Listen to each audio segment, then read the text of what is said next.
The All Bust Team for 2025, courtesy of Jamey Eisenberg, right now on Fantasy Football Today Express. Welcome to the show. I'm Adam Azer with Jamey, and we got Jamey's All Bust Team here. Such a negative guy, this Jamey Eisenberg. All right, who's the quarterback of this team? Unfortunately, it's Lamar Jackson. Number 2 quarterback in ADP. He did play 10 healthy games prior to Week 18. So in the fantasy season, he did give you 10 games of being out there, and not full games, but at least 10 games of production, and 18.6 fantasy points or less 5 times. And so that's not good for a quarterback that we had high expectations for. So unfortunately, Lamar Jackson gets the top spot at the quarterback position, but I'm hopeful for a bounce back. I think there's a lot of potential still, and you've noted this as recently as this morning. We were talking about our top 12 quarterbacks, that at the start of the season, he was awesome. Hopefully, he'll be healthy for the full season. Hopefully, whoever the new coach is will continue to enhance his skills.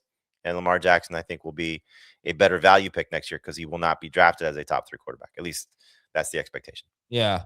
Now, is this a difficult decision for you? Or because there are some other candidates, obviously Jaden Daniels, he was obviously hurt, but he also wasn't great. At least Jackson gave you some 30-point games in there. He gave you 4 of them. Jaden Daniels didn't give you any. He just didn't play enough. Yeah. I try to, sort of gauge the injuries. Like even last year, I didn't put Christian McCaffrey on the list because he only played 4 games. Like how are we to, fairly assess these guys when they're not healthy? Fair. Okay. And listen, on the flip side of that, they're playing through injuries because Lamar Jackson, I'm sure, was not at 100% at times this season. Oh, yeah. But he still was out there, and you were basically forced to start him despite the poor production. Running backs. So Saquon, Barkley, and Ashton Jeanty are the 2 running backs that I have in the running back positions. Barkley went from 22.2 PPR points per game in 2024 when he was arguably the best player in fantasy to somebody that we were concerned about coming into the season. Then it played itself out. Thankfully, he did not get hurt. But again, 14.5 PPR points per game in the majority of the fantasy season. Not great for Saquon Barkley. And then Ashton Jeanty's the other one. Huge expectations, probably overhyped. Was on the all-rookie team because in terms of his production as a rookie was solid. But where we drafted him and what we thought he was going to do, again, byproduct of his environment, in my opinion, more so than his talent. But not a great season. He was actually not even the best rookie running back from a points per game standpoint. Cam Scatterby was better. So very hopeful for a bounce back season for Jeanty, coach, quarterback, hopefully offensive line all upgraded in 2026. But Jeanty was tough to trust in 2025 from where we selected him as fantasy managers. It's hard to really say what went wrong for Saquon Barkley. I kind of felt like it was an offensive line issue. I really felt like they weren't blocking well at the second level. They had a lot of injuries throughout the year on their offensive line. ESPN has their run block win rate at 16th, which is not bad, but it's much lower than what we thought. You saw flashes, though, from Barkley. He had this breakaway speed. Saw him put great moves on people in the passing game. I still think he's a great football player. You didn't use him enough in the passing game? In any aspect. I mean, part of our concern was workload. And there were games where they just got away from him. Yeah, the whole offense was really – because I thought Jalen Hurts had a case to be the bust quarterback. He was fine. And I think he finished as a QB7 or something like that. You can't really argue that he was a bust. But the points per game was so much lower than what you were expecting. The whole offense was really just not good. Good thing for Barkley, 19 or more carries in 4 straight games. So they're trying to get him going. His last game was terrible. But the 3 before that, very good for fantasy. All right, let's take a break. Wide receivers, tight ends, and flex at the bust on the all bust team after this. All right, who do we got a wide receiver?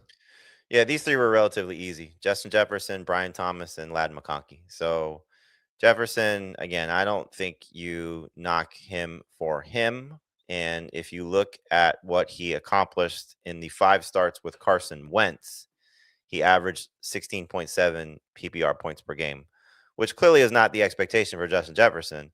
But you say, okay, if that's what I'm getting from him, cool, I'll take it. Not a big deal. What he did with the non-Carson Wentz starts, 10.7 PPR points per game for the season. Like, awful. Absolutely awful. Yeah. So I'm hoping what we saw in Week 18, which was a combination of McCarthy and Max Brosmer, where he went for over 100 yards receiving and scored 18 PPR points.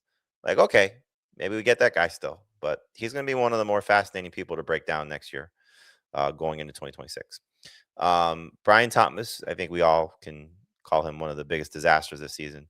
10.1 PPR points per game through week 17, after 16.7 PPR points per game as a rookie. The addition of Jacoby Myers, the addition of Travis Hunter early in the season, his struggles, injuries were a part of this. This was another guy playing through an injury at the start of the season, so wasn't helpful. Just clearly disastrous season for a guy that was a borderline first-round pick.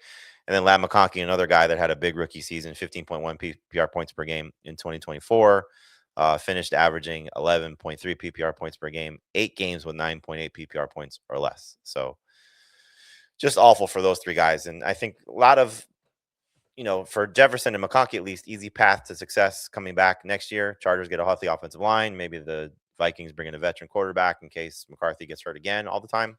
But for Thomas, it just feels like we're not going to get back to that rookie season, at least in 2026. McConkey, man, it's really weird. I mean, he finished the season, obviously it's the playoffs, with 8 straight games with 6 or fewer targets. I don't know how to explain that. I mean, that's not all offensive line. Even the game against Dallas, the one good game for Justin Herbert, he caught a touchdown there, but 4 catches, 43 yards, and a touchdown on 6 targets. Just very strange. Quentin Johnston and Keenan Allen had better years than we ever could have imagined. Aronde Gadsden emerged late. So there was much more target competition than we expected for McConkey, for sure. And tight end, who's the bust at tight end? I really struggle with this. I went based on ADP, and TJ Hockenson was the number 6 tight end that we were drafting from our side on CBS Sports. Finished as a number 26 tight end, 7.5 PPR points per game. So just a disaster for him. You can make a case for Brock Bowers. We talked about this, that, the expectations, he'd not meet them. Sam Laporta and what the hope would be for him, missing a lot of time with the back injury. So I sort of negated him from that perspective. So I think there's a few different ways you can go with this one. I just went with ADP and finish, and Hockenson was nowhere close to being the number 6 tight end. Yeah, that's a good call. The case for McBride the case for Bowers would be you were counting on him to basically help you win your league, and he just certainly did not do that, even though he didn't have a bad year. But Jamey, you nailed it. Is TJ Hockenson. Terrible year for him, unfortunately. And how about, is there a flex? Yeah, another one that I struggled with just because there wasn't anybody I think that was glaring. But I went with Alvin Kamara. He was the number 31 player overall on the CBS Sports ADP, and he averaged a career low 9.2 PPR points per game. He missed the final 5 games of the season, so you can say injuries were certainly a factor at the end of the year. But the fact that he still played 12 games and delivered that level of production or lack thereof was tough. And then you saw how the Saints offense picked things up at the end of the season. I know we were, I think, collectively saying that this was a guy you could trade for when we looked at the schedule and how favorable it was to end the year, and he just wasn't there for you. So on top of the fact that he didn't help you in the fantasy playoffs, 2nd year in a row for him, but this was one that I was very nervous about at the start of the season, and unfortunately it played itself out that way. So to finish, as poorly as it did for Alvin Kamara, I hope it's not the end of his career. I'd like to see him come back one more time, but 31 years old now. We'll see what the Saints decide to do. All right. Thank you very much to Jamey Eisenberg. Great content on the website, cbssports.com/fantasy.